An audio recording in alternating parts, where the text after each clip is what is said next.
ಎಲ್ಲರಿಗೂ ನಮಸ್ಕಾರ. One more ಬದಲಾವಣೆ, ಒಂದು ಹೆಚ್ಚುವರಿ ಬದಲಾವಣೆ ಕರ್ನಾಟಕ ಪರೀಕ್ಷಾ ಪ್ರಾಧಿಕಾರ ಎರಡನೇ ಸುತ್ತಿನ ಫಲಿತಾಂಶದ ನಂತರ ಮಾಡಲಿಕ್ಕೆ ನಾವು ತೀರ್ಮಾನ ಮಾಡಿದ್ದೀವಿ. ಇಲ್ಲಿವರೆಗೆ ಏನಿತ್ತು, ಎರಡನೇ ಸುತ್ತಿನಲ್ಲಿ ಮೆಡಿಕಲ್ಲು, ಡೆಂಟಲ್ಲು ಮತ್ತು ಆಯುಷಿಗೆ ಸಂಬಂಧಪಟ್ಟಂಥವರು ತಾವು ಕಂಪಲ್ಸರಿ ಹೋಗಿ ಅಡ್ಮಿಷನ್ ಆಗಬೇಕು ಅಂತ ನಾವು ಇನ್ಸಿಸ್ಟ್ ಮಾಡ್ತಾ ಇದ್ವಿ, ತಮಗೆಲ್ಲ ಗೊತ್ತಿದೆ. ಉಳಿದಂಥವರಿಗೆ ಚಾಯ್ಸ್ 2 ಮತ್ತೆ ಕೊಡ್ತಿದ್ವಿ. ಅಪ್ಗ್ರೇಡೇಷನ್, ಫಸ್ಟ್ ರೌಂಡ್ ಅಪ್ಗ್ರೇಡೇಷನ್ ನಾವು ಲಾಸ್ಟ್ ಇಯರ್ ನೋಡಿದ್ದೀವಿ. ಫಸ್ಟಿಂದ ಕೊನೆ ತನಕ ಅಪ್ಗ್ರೇಡೇಷನ್ನಲ್ಲೇ ಬಂದು ಕೊನೆಗೆ ಅಡ್ಮಿಷನ್ ಆಗದೆ ಹೋಗ್ಬಿಟ್ಟವ, ಆ ಕಾಲೇಜ್ ಪಾಲಾಗಿ ಹೋಗ್ಬಿಡ್ತದೆ ಸೀಟು. ಅದೇ ಬ್ಲಾಕಿಂಗ್ ಅಂತೆಲ್ಲ ತಾವು ಕೇಳಿದ್ದೀರಾ.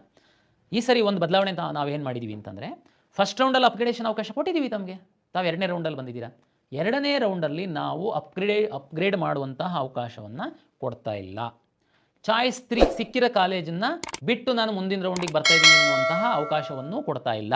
ತಾವು ಭಾಳ ವಿಚಾರ ಮಾಡಿ ತಾವು ಈಗಲೇ ಆಪ್ಷನ್ಸ್ ಹಾಕಿ.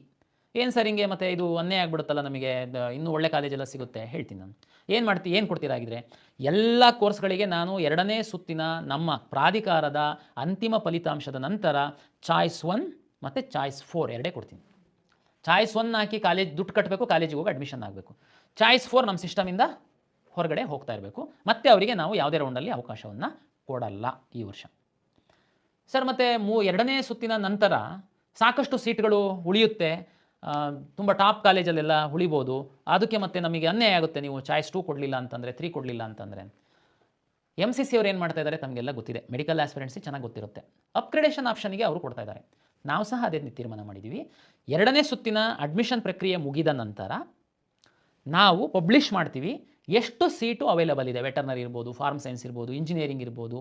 ತಮಗೆಲ್ಲ ಗೊತ್ತಿದೆ, ಮೆಡಿಕಲ್ಲು ಡೆಂಟಲೆಲ್ಲ ಬೇರೆ ಸುತ್ತಿನಲ್ಲಿ ಮಾಪಪ್ ರೌಂಡು ಅವ್ರದ್ದು MCC ಪ್ರಕಾರ ಹೋಗ್ಬಿಡುತ್ತೆ. ಬಟ್ ಉಳಿದಂಥ ಕೋರ್ಸ್ಗಳೇನಿದ್ದಾವೆ ಅದೆಲ್ಲ ನಾವು ತುರ್ತು ಮಾಡಬೇಕಾಗುತ್ತೆ. ಉದಾಹರಣೆಗೆ ನರ್ಸಿಂಗ್ ಕಾಲೇಜಿಗೆ ಸಂಬಂಧಪಟ್ಟಂತೆ ಮಾತಾಡೋದಾದರೆ ಕನ್ಸೆನ್ಷುಯಲ್ ಅಗ್ರಿಮೆಂಟ್ ಪ್ರಕಾರ 3ನೇ ರೌಂಡಲ್ಲಿ ನಾವು ಕೇವಲ ಸರ್ಕಾರಿ ಕೋಟದ ಸೀಟುಗಳನ್ನು ಮಾತ್ರ ನಾವು ಕೌನ್ಸಿಲಿಂಗ್ ಮಾಡೋದಕ್ಕೆ ಅವಕಾಶ ಇರುತ್ತೆ.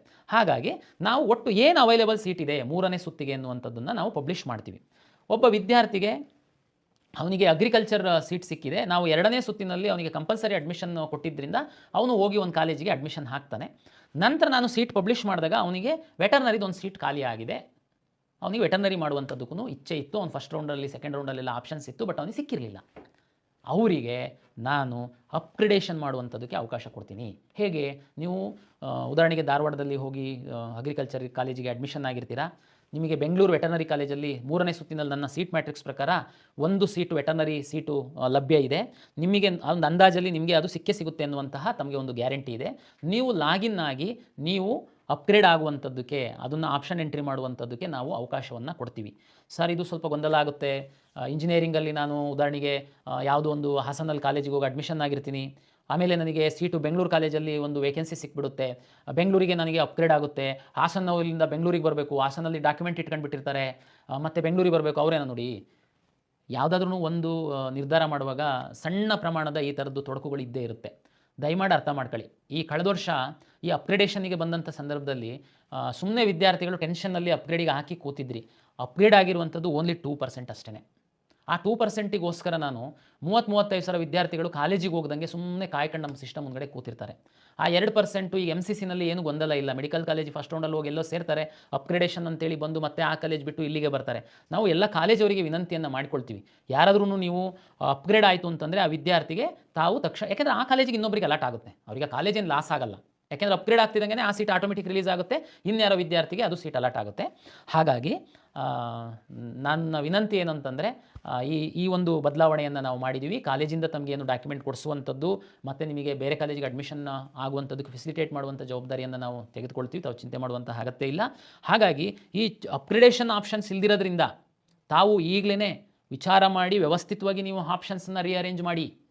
ಸುಮ್ಮನೆ ಏನೋ ಹಾಕಿಬಿಟ್ಟು ಆಮೇಲೆ ಡಿಲೀಟ್ ಮಾಡಿಬಿಡೋದು, ಆಮೇಲೆ ಬೇಕಾಗಿತ್ತು, ಅದಕ್ಕೆಲ್ಲ ಅವಕಾಶ ಇರಲ್ಲ. ಅದು ನಾನು ಈಗಲೇ ಹೇಳ್ತೇನೆ, ಅದಕ್ಕೆ ಮುಂದೆ ಹೇಗಿದೆ ಅನ್ನೋದು ಈಗಲೇ ಹೇಳ್ತೇನೆ.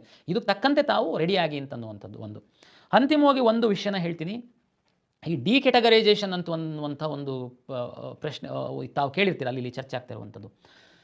ಎಲ್ಲ ವರ್ಗದ ಸೀಟುಗಳು ಅಭ್ಯರ್ಥಿಗಳು ಸಿಕ್ಕಿಲ್ಲ ಅಂತಂದರೆ ಎರಡನೇ ಸುತ್ತಿನಲ್ಲೇ ಅದು ಡಿ ಕ್ಯಾಟಗರೈಸೇಷನ್ ಆಗಿ ವಿದ್ಯಾರ್ಥಿಗಳಿಗೆ ಹಂಚಿಕೆ ಆಗುತ್ತೆ. ಉದಾಹರಣೆಗೆ ಮೆಡಿಕಲಲ್ಲಿ SC, ಗ್ರಾಮೀಣ ಮತ್ತು ಕನ್ನಡ ಮೀಡಿಯಂ ವಿದ್ಯಾರ್ಥಿಗಳಿಗೆ ಸೀಟು ರಿಸರ್ವ್ ಆಗಿದೆ ಅಂತ ಭಾವಿಸೋಣ ನಾವು. ಕಂಪ್ಯೂಟರಲ್ಲಿ ಫಸ್ಟು ನೋಡುವಾಗ ಉದಾಹರಣೆಗೆ ರೂರಲ್ ಅಂತಂದರೆ ರೂರಲ್ ನೋಡುತ್ತೆ, SC ರೂರಲ್ಲು SC ವಿದ್ಯಾರ್ಥಿಗಳು ಯಾರೂ ಸಿಕ್ಕಿಲ್ಲಪ್ಪ ಆಪ್ಷನ್ ಎಂಟ್ರಿ ಮಾಡಿರೋರು, ಆವಾಗ ಅದನ್ನು SCನಲ್ಲಿ ಯಾರಿದ್ದಾರೆ ಅವರಲ್ಲಿ ಯಾರು ಟಾಪ್ ಇದ್ದಾರೆ ಅವರಿಗೆ ಅಲಾಟ್ ಮಾಡುತ್ತೆ. ಅವರು ಸಿಕ್ಕಿಲ್ಲ ಅದು GMU. ಅದೇ ರೀತಿ ಎಲ್ಲ ವರ್ಗದಲ್ಲಿ ಅದೇ ರೀತಿ ಉದಾಹರಣೆಗೆ ಸ್ಕೌಟ್ಸ್ ಆ್ಯಂಡ್ ಗೈಡ್ಸ್ ಇರ್ಬೋದು, ಸ್ಪೋರ್ಟ್ಸ್ ಇರ್ಬೋದು, ಡಿಫೆನ್ಸ್ ಇರ್ಬೋದು, PWD ಪರ್ಸನ್ ವಿತ್ ಡಿಸೆಬಿಲಿಟಿಗೆ ರಿಸರ್ವ್ ಆಗಿರ್ತಕ್ಕಂಥ ಸೀಟ್ ಇರ್ಬೋದು. ಇದೆಲ್ಲದೂ ಸಹ ಎರಡನೇ ಸುತ್ತಿನಲ್ಲಿ ಕಂಪ್ಯೂಟರಲ್ಲಿ ಫಸ್ಟು ಅಲಾಟ್ ಮಾಡುವಾಗ ಆಯಾಯ ರಿಸರ್ವೇಷನ್ ಆಗಿರುವಂತಹ ವಿದ್ಯಾರ್ಥಿಗಳಿಗೆ ಅಲಾಟ್ ಮಾಡ್ತಾ ಬರುತ್ತೆ. ಅಲ್ಲಿ ವಿದ್ಯಾರ್ಥಿಗಳು ಸೀಟಿರುವಷ್ಟು ವಿದ್ಯಾರ್ಥಿಗಳು ಸಿಕ್ಕಿಲ್ಲ ಅಂತಂದರೆ ಅದು ಆಯಾಯ ಕೆಟಗರಿಗೆ ಫಸ್ಟು ಅಲಾಟ್ ಮಾಡುತ್ತೆ. ಅಲ್ಲೂ ಸಿಕ್ಕಿಲ್ಲ ಅಂತಂದರೆ ಅದು GMಗೆ ಅಲಾಟ್ ಆಗುತ್ತೆ. GM ಅಂತ ಗೊತ್ತು ನಮಗೆ, ಎಲ್ಲರೂ ಅದರಲ್ಲಿ ಎಲಿಜಿಬಲ್ ಇರ್ತೀರ GM ಅಂತಂದರೆ. ಈ ರೀತಿ ಒಂದು ಪ್ರಕ್ರಿಯೆ ಆಗಿ ಮ್ಯಾಕ್ಸಿಮಮ್ ಸೀಟ್ಸು ನಾವು ಎರಡನೇ ಸುತ್ತಿನಲ್ಲೇ ಹಂಚಿಕೆ ಮಾಡಿ ಕಳಿಸುವಂಥದ್ರಿಂದ ಮಾಪಪ್ ರೌಂಡ್ ಅಥವಾ ಮೂರನೇ ಸುತ್ತಿಗೆ ಆದಷ್ಟು ಕಡಿಮೆ ಸೀಟ್ಗಳು ಹಂಚಿಕೆ ಆಗುವಂಥದ್ದಕ್ಕೆ ನಾವು ವ್ಯವಸ್ಥೆ ಮಾಡ್ಕೊಳ್ತೇವೆ. ಅಂದರೆ ಇದು ತಮ್ಗೆ ಗೊತ್ತಿರುವಂತೆ ಎರಡನೇ ಸುತ್ತಿನಲ್ಲಿ ಡಿಕೆಟಗರೈಸೇಷನ್ನೇ ಆಗಿಬಿಡುತ್ತೆ, ಸುಮಾರು ಕನ್ವರ್ಟ್ ಆಗುತ್ತೆ ಒಂದು. ಮತ್ತು ಮಾಕ್ ರಿಸಲ್ಟ್ ಕೊಟ್ಟಾದಮೇಲೆ MCC ಮತ್ತು ರಾಜ್ಯದಲ್ಲಿ ಕೊಟ್ಟವರಿಗೆ ಕ್ವಿಟ್ ಆಪ್ಷನ್ ನಾವು ಕೊಡ್ತೀವಿ. ಅಲ್ಲಿ ಹೋದ್ಮೇಲೆ ಅದನ್ನ ಅಲ್ಲೇ ರೀರನ್ ಮಾಡಿ ಇರೋ ಸೀಟ್ಗಳನ್ನೆಲ್ಲ ಅಲ್ಲೇ ಅಲಾಟ್ ಮಾಡ್ತೀವಿ. ಈ ಹಿನ್ನೆಲೆಯಲ್ಲಿ ಎರಡನೇ ಸುತ್ತಿನಲ್ಲಿ ಹೆಚ್ಚಿನ ಸೀಟ್ಗಳು ಹಂಚಿಕೆಯಾಗಿ ಕಾಲೇಜಿಗೆ ಹೋಗಿ ಸೇರ್ಪಡೆ ಆಗುವ ನಿಟ್ಟಿನಲ್ಲಿ ಎಲ್ಲ ವ್ಯವಸ್ಥೆಯನ್ನು ನಾವು ಪ್ರಾಧಿಕಾರದ ವತಿಯಿಂದ ಮಾಡಿಕೊಂಡಿದ್ದೀವಿ. ಹಾಗಾಗಿ ಈಗ ತಮ್ಮ ಮುಂದೆ ಇರುವಂಥದ್ದು ಎರಡನೇ ಸುತ್ತಿನ ಒಂದು KA ಬ್ರೋಷರ್ನ ಓದಿ ತಾಳ್ಮೆಯಿಂದ ತಾವು ಲಾಗಿನ್ ಆಗಿ ವ್ಯವಸ್ಥಿತವಾಗಿ ತಾವು ಆಪ್ಷನ್ಸ್ ರೀಅರೇಂಜ್ ಮಾಡುವಂತಹ ಒಂದು ವ್ಯವಸ್ಥೆಯನ್ನು ಮಾಡ್ತೀರಾ. ಸಮಾಧಾನವಾಗಿ ಮಾಡಿ, ಗಡಿಬಿಡಿ ಆಗಬೇಡಿ. ಹೇಗೆ ಸೀಟ್ ಅಲಾಟ್ ಆಗಿದೆ ಅನ್ನುವಂಥ ತಮಗೆ ಗೊತ್ತಾಗಿದೆ. ಮಾಕ್ ಆದಮೇಲೆ ರೀಅರೇಂಜಿಗೆ ಇರಲ್ಲ.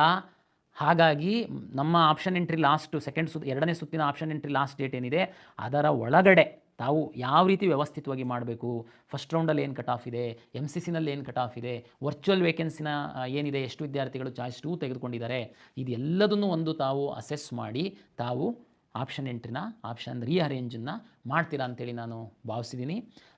ಇಲ್ಲಿವರೆಗೆ ತಾವು ಸಂಪೂರ್ಣವಾಗಿ ಸಹಕಾರವನ್ನು ನೀಡಿದ್ದೀರಾ. ಹಾಗಾಗಿ ಇನ್ಮುಂದೆ ಸಹ ತಾವು ಸಹಕಾರ ನೀಡಬೇಕು.